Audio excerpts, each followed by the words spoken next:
Hello student, myself Praveen Gupta, PG sir from Resonance Kota. मैं physics faculty हूं और अभी हम यहाँ फिजिक्स में 11th क्लास के लिए हम डिस्कस कर रहे हैं। 11th क्लास में जो पहली चीज है हम मैथमेटिकल टूल्स के नाम से चैप्टर पढ़ाते हैं। इसमें डिफरेंशिएशन, इंटीग्रेशन हम ऑलरेडी कंप्लीट कर चुके हैं, ट्रिगोनोमेट्री कंप्लीट कर चुके हैं। अब कुछ और कंसेप्ट हम यहाँ डिस्कस कर रहे हैं जो हमारे मैथ्स से रिलेटेड होते हैं, वो काम में आते हैं। जैसे हमें एक स्ट्रेट लाइन दे रखी है और इस क्वेश्चन में मुझे इस स्ट्रेट लाइन का स्लोप निकालना है, क्या होगा। तो स्लोप का मतलब होता है ये स्ट्रेट लाइन है तो ये वाला जो एंगल है, ये अगर मैं थीटा कंसीडर करूं तो स्लोप का मतलब होता है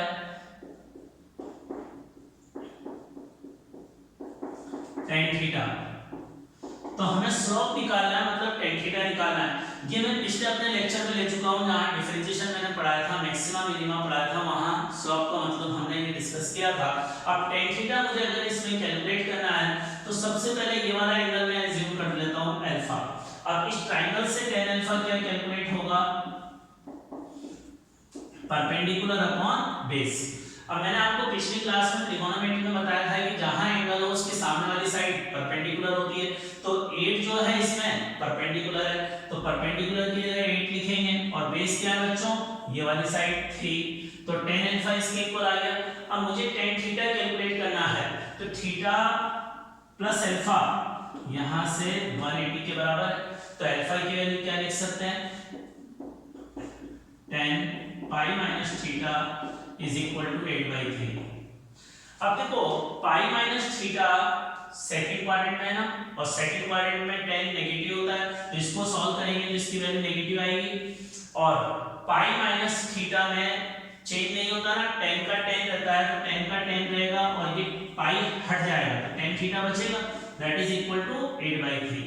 अब इसको अगर सॉल्व करेंगे तो स्लोप हमारा किसके इक्वल आ गया,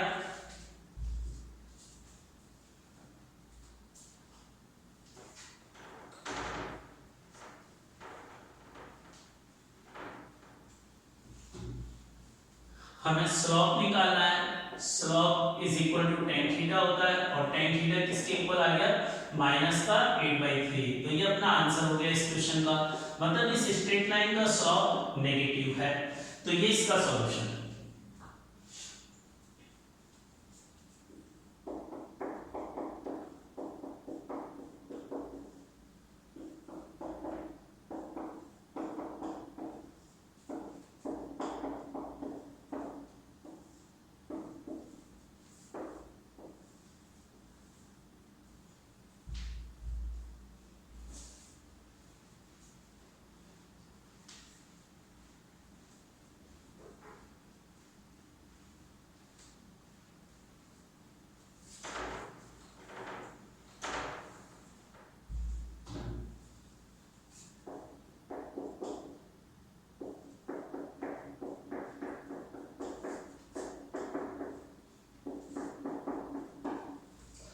अब देखिए ये क्वाड्रेटिक इक्वेशन कहलाती है। इसमें x की हाईएस्ट पावर 2 है ना, इस पूरी इक्वेशन में x की हाईएस्ट पावर 2 है।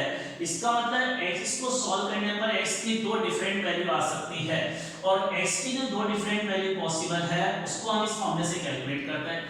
इस फॉर्मूले में a, b and c are constant,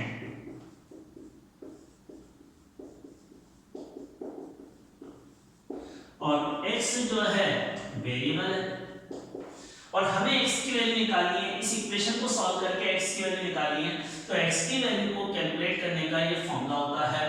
अब इस पर बेस एक एग्जांपल मैंने दिया कि ये हमें x में क्वाड्रेटिक इक्वेशन है, x की हाईएस्ट पावर 2 है, तो इसको सॉल्व करके x की वैल्यू बतानी क्या होगी। अब हमारे क्या इस तरह के क्वेश्चन में x को सॉल्व करने का एक मेथड होता है इसके फैक्टर कर लें, लेकिन अभी इसके फैक्टर आसानी से नहीं हो रहे, तो इसकी वैल्यू को निकाला जा सकता है इस फॉर्मूले से। अब इस फॉर्मूले को कैसे यूज करेंगे वो समझते हैं। देखो इस इक्वेशन को हम इस इक्वेशन से कंपेयर करें तो इसमें a का मतलब क्या होता है, जो x की पावर 2 का कोएफिशिएंट होता है वो a है। a का मतलब क्या है, कोएफिशिएंट ऑफ x स्क्वायर। इस फॉर्मूले में लिख सकते हैं a का मतलब है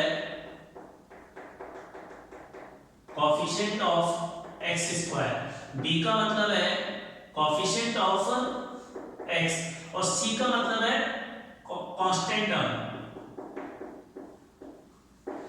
अब इस इक्वेशन को जो क्वेश्चन में दे रखी है इसको इस इक्वेशन से कंपेयर करें तो बच्चों बताओ a की वैल्यू क्या आ रही है। यहाँ x स्क्वायर का कोफिशिएंट 3 है ना, 3 ही a के बराबर है और x का कोफिशिएंट कितना है 4 या -4 और कांस्टेंट टर्म कितनी है 2। ये abc की वैल्यूज है। अब abc की वैल्यू उठाकर इस इक्वेशन में रखेंगे तो x कैलकुलेट हो जाएगा। तो x की वैल्यू क्या आई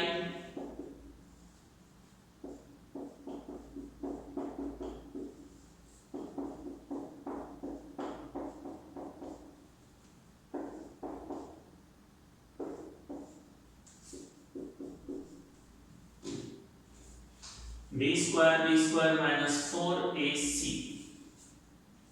ठीक है, अब इसको सॉल्व करते हैं।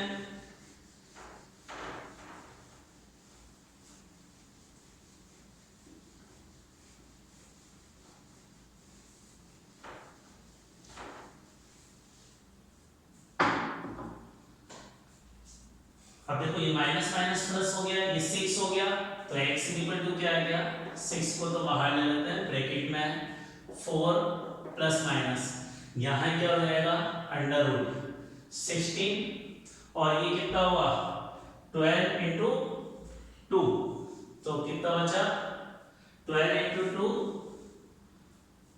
24। अब देखो ये जो वैल्यू आई है ना यहाँ पर अंडर रूट के अंदर टर्म क्या आई माइनस है। जनरली अंडर रूट के अंदर टर्म प्लस आएगी अपने क्वेश्चंस में और अंडर रूट के अंदर अगर नेगेटिव टर्म आती है तो इसको बोलते हैं इमेजिनरी नंबर और इमेजिनरी नंबर का मतलब ये नंबर पॉसिबल ही नहीं है। तो ये इक्वेशन x की किसी भी रियल वैल्यू के लिए पॉसिबल नहीं है तो x का कोई आंसर नहीं आएगा। तो इसका आंसर होगा आंसर नॉट पॉसिबल।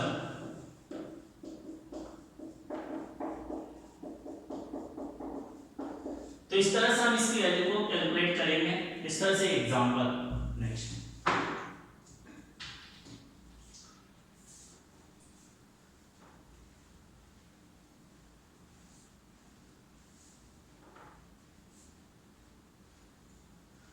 अब देखो बच्चों जैसे मान लो ये मैंने अभी तो वैल्यू रैंडम क्वेश्चन लिया था अंडर रूट के अंदर नेगेटिव टर्म आ गई लेकिन अगर सपोज करो इस तरह की कोई वैल्यू प्लस में आ जाती है 1/6 bracket 4 plus minus under root 8 आ जाता तो अब x की दो वैल्यू पॉसिबल थी, एक बार प्लस साइन लेने से एक बार माइनस साइन लेने से। तो अगर x प्लस साइन होगा तो आंसर होगा 1/6 4 प्लस रूट 8 और दूसरी वैल्यू होगी 1/6 4 माइनस रूट 8। तो x की दो डिफरेंट वैल्यूज आएगी इस तरह से। अभी तो ये आंसर पॉसिबल ही नहीं है क्योंकि अंडर रूट के अंदर नेगेटिव टर्म नहीं होती है, अंडर रूट के अंदर शुड बी पॉजिटिव वैल्यू होनी चाहिए वही डिफाइन होती है। तो अगर अंडर रूट के अंदर पॉजिटिव टर्म आती तो इसके ये दो आंसर होते।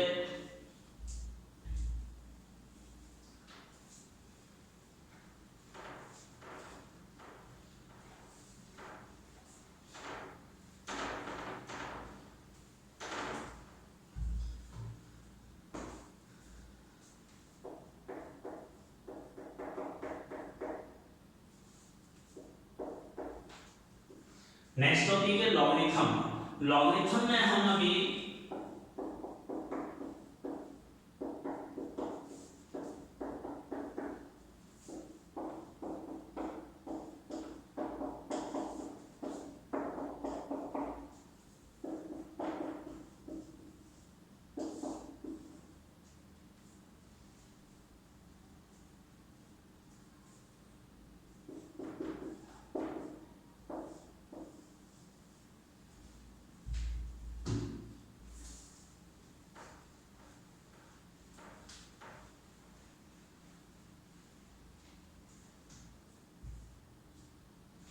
देखो लॉगरिथम के कुछ फॉर्मूला में याद रखना है जैसे log x plus log y।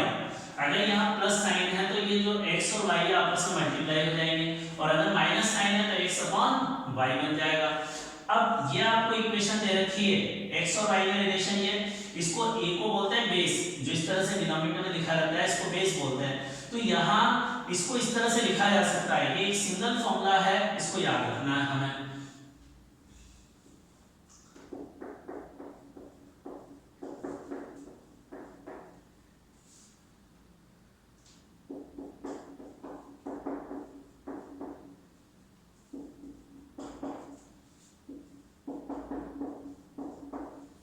अब देखो हमें ये जो है एंगल को मेजर करने की दो यूनिट होती है, तो डिग्री में मेजर करते हैं या रेडियन में मेजर करते हैं। और पाई रेडियन बराबर 180 डिग्री होता है।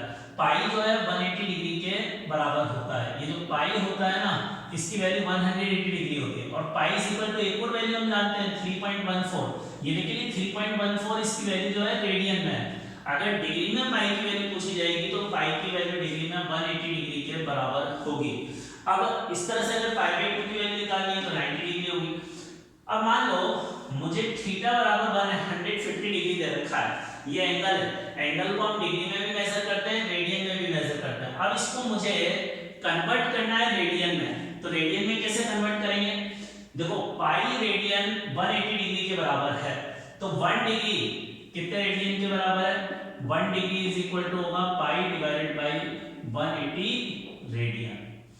अब इस डिग्री को रेडियन में कन्वर्ट करने के लिए क्या करेंगे? थीटा बराबर 150 डिग्री है ना, तो 150 इंटू 1 डिग्री की जगह यहां लिख सकते हैं पाई अपॉन 180।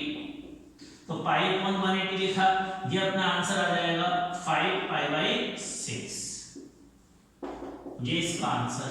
तो इस तरह से डिग्री को रेडियन में कन्वर्ट किया जाता है।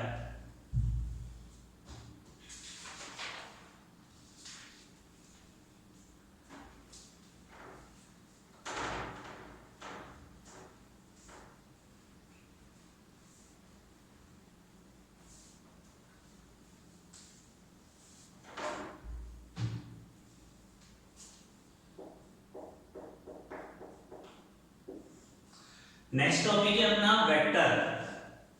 इस मैथमेटिकल टूल का लास्ट टॉपिक है वेक्टर, इसको हम डिस्कस कर रहे हैं। अब देखिए फिजिकल क्वांटिटीज को दो पार्ट्स में ब्रेक करते हैं, एक स्केलर क्वांटिटी होती है और एक वेक्टर क्वांटिटी होती है।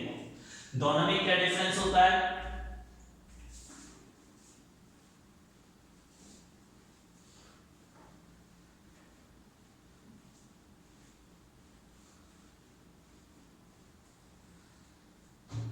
स्केलर क्वांटिटी में डायरेक्शन नहीं होता, वेक्टर में डायरेक्शन भी होता है। स्केलर में मैग्नीट्यूड होता है,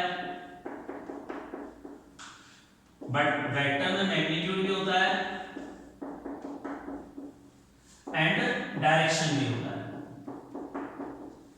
magnitude as well as direction होता है, उनको हम वेक्टर कहते हैं। जिसमें केवल मैग्नीट्यूड होता है उस क्वांटिटी को स्केलर कहते हैं। अब इनके एग्जांपल, जैसे सबसे पहले स्केलर क्वांटिटी के एग्जांपल की बात करें तो स्केलर क्वांटिटी के एग्जांपल है डिस्टेंस, स्पीड,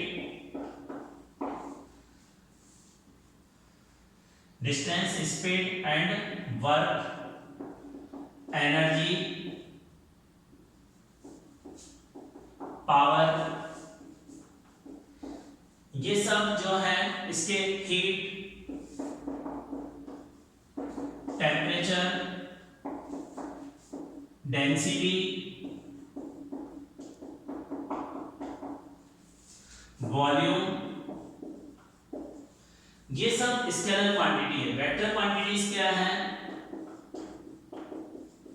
वेक्टर क्वांटिटी के example displacement, velocity,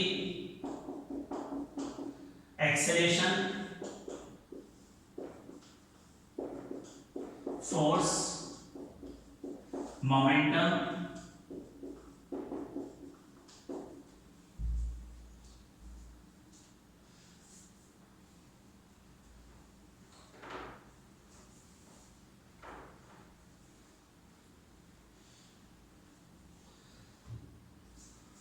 force, momentum etcetera, यह वेक्टर क्वांटिटी के एग्जांपल है। इसके अलावा जैसे एरिया होता है ना, एरिया के बारे में मैंने दोनों जगह नहीं लिखा। एरिया को एज ए वेक्टर भी कंसीडर करते हैं, एरिया को एज ए स्केलर भी कंसीडर करते हैं। ये अभी नहीं समझ में आएगा, ये बाद में हम डिस्कस करेंगे 12th के सिलेबस में एरिया के बारे में।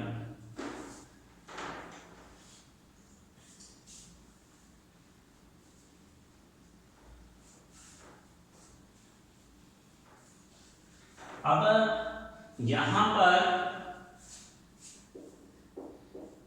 इसका मतलब क्या है? इसको पढ़ेंगे वेक्टर ए। इसका मतलब बताओ, वेक्टर एफ, इसको बोलते हैं वेक्टर एफ। अगर यहां पर इसका मीनिंग क्या है, मैग्नीट्यूड ऑफ वेक्टर ए, इसको बोलते हैं मैग्नीट्यूड ऑफ वेक्टर ए। और इसको रिप्रेजेंट करने का एक और तरीका है, इस वेक्टर के ऊपर वेक्टर का साइन मत लगाओ, तो मैग्नीट्यूड ऑफ वेक्टर को इस तरह से रिप्रेजेंट करते हैं। इसका मतलब क्या होगा, मैग्नीट्यूड ऑफ वेक्टर एफ, इसको बोलेंगे मैग्नीट्यूड ऑफ वेक्टर एफ, और उसको एफ भी लिख सकते हैं। तो यह मैग्नीट्यूड का मतलब है।